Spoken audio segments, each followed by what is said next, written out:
In this video, you will learn how to compress your videos without losing quality and significantly reduce file size for easier storage, sharing, and uploads.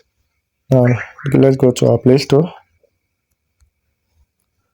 and then search for Proton Video Compressor, and this is it. So you now open it. So you will select your video. This is it, and after selecting video, you will see options like this. Several options. You will see the original resolution, recommended resolution, medium, small, custom. You can even customize it and input your values. But make sure you lock the aspect ratio so that it doesn't change your video from one aspect ratio to another. You can also compress for WhatsApp. This will be the size. You can compress for Gmail, for whatsoever. You can see different.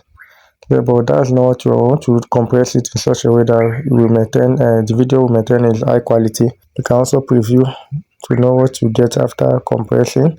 So, but for now, let's just go. So now let's select this original resolution because we don't want the video to lose its quality, and we still gonna get it done. So now tap on compress. Now you wait for it to compress.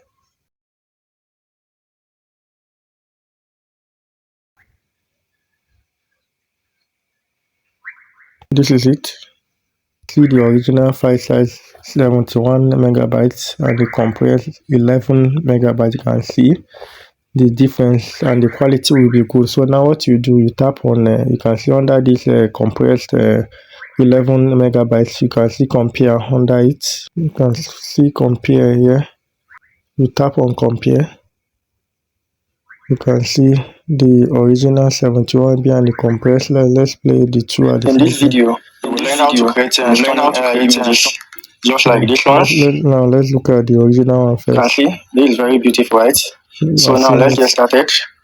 So now let me pause the original. Let me play the compressed version of. In this video, you will learn how to create stunning images just like this one. You can see this is very beautiful, right? I can see how the quality of the compressed video is. So compared to the original one, you can see how good this app is. So if the video is helpful, make sure you subscribe for more free tutorials. See you in my next video.